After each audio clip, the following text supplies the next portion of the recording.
నమస్తే అండి. ఈరోజు వీడియోలో మామిడి అల్లాన్ని అయితే పెట్టుకుందామండి, నాటుకుందాం. అయితే లాస్ట్ టైం హార్వెస్ట్ చేసినప్పుడు ఒక పక్కన పెట్టి ఉంచాను అనమాట కొన్ని దుంపల్ని. చూసారా ఎంత బాగా మొలకలు వచ్చాయో. ఇలా మొలకలు వచ్చాయి అంటే మనం నాటుకోవటానికి కరెక్ట్ సీజన్ అని అర్థం అనమాట. నేను ఆల్రెడీ ఈ 3 కంటైనర్స్లో పసుపు దుంపల్ని నాటుకున్నామండి. ఈరోజు మామిడి అల్లం కూడా నాటేసుకుందాం. ఇంకా దుంపల పని అయిపోద్ది అనమాట. వాటంతటవి ఇంకా మొక్కలు వచ్చి ఎదగటం అవి జరుగుతుంది. మధ్య మధ్యలో మనం ఎరువులు అవి వేసుకుందాం అనమాట. ఇది కూడా వేసేస్తే ఇంకా ఈ బ్లాక్ టబ్స్ అన్నీ ఒకవైపుకి సర్దేద్దామని చెప్పి. అయితే ఇది కూడా 100 రూపీస్ బ్లాక్ టబ్బే అనమాట. ఇది బాగా పగిలిపోయిందండి ఒకవైపు, చాలా పాతది అనమాట.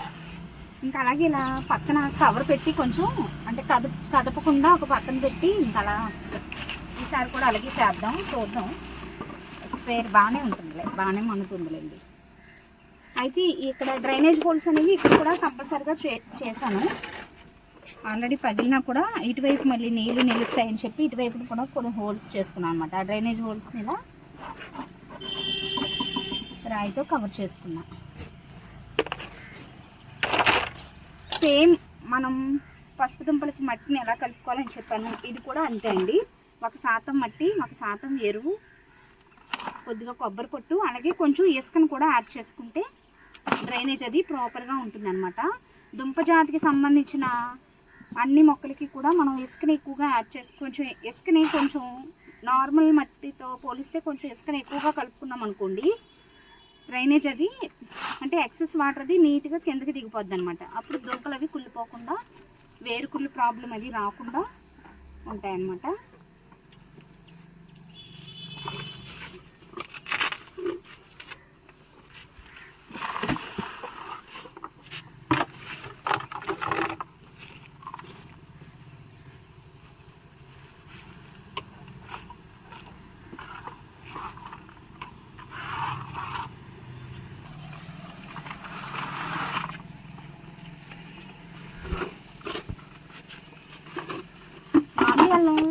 ఒక కుండీలో మాత్రమే పెడతాను, ఎక్కువ తినట్లేదు, సరిపడా పెట్టుకుంటే చాలు అని చెప్పి. లాస్ట్ టైం ఏంటంటే కొంచెం చిన్న టబ్బుల్లోనే పెట్టాను.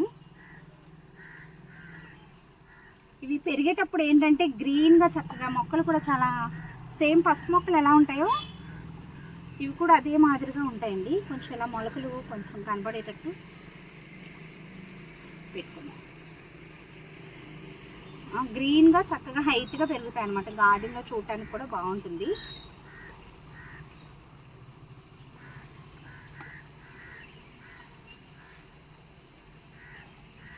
ఇవి చిన్న చిన్న ముక్కలుగా కోసుకుని ఉప్మాలో అలా కూడా వేసుకోవచ్చండి. చాలామందికి మామిడి అల్లం అంటే ఏంటో కూడా తెలియదు.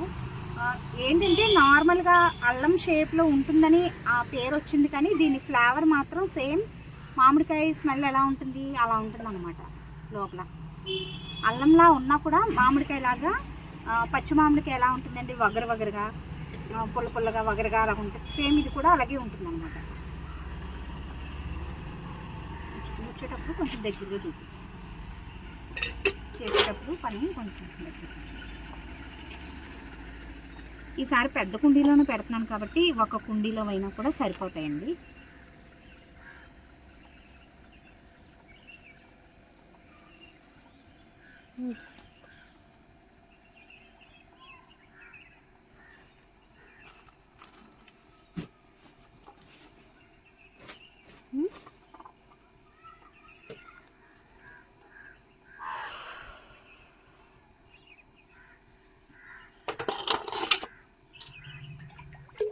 నీట్గా వాటర్ పోసేసుకుందాం.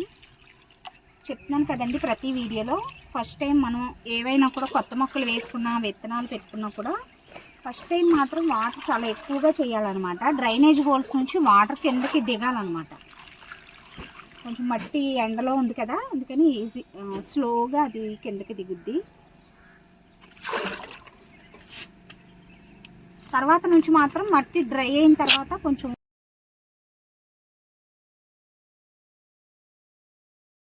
డ్రైనేజ్ హోల్స్ నుంచి వాటర్ ఎలా కిందకి దిగిందో, అంటే ఇటువైపు పగిలింది కాబట్టి కొంచెం ఎక్కువగా వచ్చాయి, కానీ అదే చిన్న హోల్స్ అయితే ఇన్ని రావన్నమాట.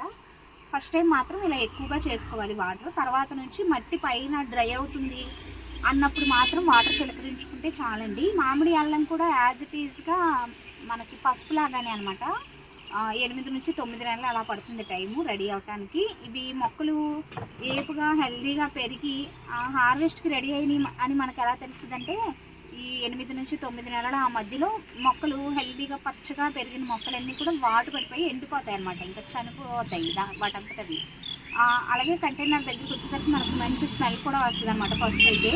అప్పుడు హార్వెస్ట్కి రెడీ అయ్యి అని అర్థం. పైన ఆకులన్నీ కూడా ఎండిపోయిన తర్వాత మళ్ళీ మనం ఈ దుంపలను కలెక్ట్ చేసుకోవటమేనండి. కొంచెం టైము ఎక్కువగానే పడుతుంది రెడీ అవడానికి, కాకపోతే ఈజీ ప్రాసెస్ అనమాట. పసుపు కూడా అంతే, పచ్చి పసుపు కొమ్ముల్ని మీరు సంపాదించుకుంటే చాలండి. ఫస్ట్ టైం మాత్రం ఒక్క పచ్చి పసుపు కొమ్ము మాకు తెలిసిన ఆంటీ గారికి అది పెట్టాను. ఒక్క మొక్క నుంచి అంత దుంప రెడీ అయింది. దాని నుంచి మళ్ళీ చిన్న చిన్న పిలకలన్నీ తీసి మళ్ళీ కొత్త మొక్కల కింద తయారు చేసుకుని ఇది 3వ సంవత్సరం అండి. లాస్ట్ ఇయర్ కంటే కూడా ఈ ఇయర్ ఇంకా ఎక్కువగానే గ్రో చేసుకున్నాను అనమాట. సేమ్ మామిడి అల్లం కూడా అంతే, పచ్చడి కూడా పెట్టుకోవచ్చు. మామిడి అల్లం క్యారెట్ కలిపి చిన్న చిన్న ముక్కలుగా కట్ చేసి కూడా మనం పచ్చడిలాగా కూడా చేసుకోవచ్చండి. ఇవన్నీ ఏంటంటే హెల్త్ పరంగా కూడా మంచివి, పెంచుకోవడం కూడా చాలా ఈజీ అనమాట. సో ఇదండి ఈరోజు వీడియో. అంటే చిన్న చిన్నగా ఇంకా కంటైనర్స్లో పంటలు అంటే విత్తనాలు అవి పెట్టడం స్టార్ట్ చేశాను. బేర, కాకర, బొట్ల ఇవన్నీ కూడా పెట్టుకోవాలి. టెంపరేచర్స్ ఎక్కువగా ఉన్నాయి కదా, కొంచెం చల్లబడిన తర్వాత పెడదామని చెప్పి అవి ఆపాను అనమాట. కూరగాయ పాదులు కాబట్టి కొంచెం తీగలు అవి వచ్చి ఎదగాలి కదా, ఈ టెంపరేచర్స్కి అవి తట్టుకోలేవండి. సో కొంచెం చల్లబడిన తర్వాత పెడదాము. ఆల్రెడీ కంటైనర్స్లో చాలా వరకు మట్టిని కూడా నింపేశాను. అటు సైడ్ ఆల్రెడీ కంటైనర్స్లో అటువైపు కాన అంతా కూడా మట్టిని నింపేశాను. మట్టిని నింపిన తర్వాత కూడా మనం వాటర్ అది పోసుకుంటూ ఉండాలన్నమాట. మట్టిలో ఉండే మైక్రోబియల్ యాక్టివిటీ అనేది ఫాస్ట్గా ఇంకా దాని పని అది చేసుకుంటూ పోతుంది అనమాట. సో మనం చల్లబడిన తర్వాత కొంచెం వర్షాలు స్టార్ట్ అయినాయి అనే టైంకి విత్తనాలు అవి పెట్టుకుంటే ఈజీగా అవి మొలకలు వచ్చి హెల్దీగా పెరుగుతాయి అనమాట. ఇంకా ఇంకోండి ఎరువు కలిపిన మట్టి కూడా ఉంది, కొన్ని కంటైనర్స్లో నింపి చిలకడ దుంపలు పెట్టాం కదా, చిలకడ దుంప కొమ్మలు అవన్నీ కూడా మళ్ళీ ఒక సపరేట్గా ఒక 3 లేదా 4 కంటైనర్స్లో నాటుకుందాము. సో ఇదండి ఈరోజు వీడియో ఎలా అనిపించిందో కామెంట్ సెక్షన్లో తప్పకుండా తెలియచేయండి. వీడియో నచ్చితే ఒక లైక్ ఇచ్చి ఛానల్ని సబ్స్క్రైబ్ చేసుకోండి. Thanks for watching.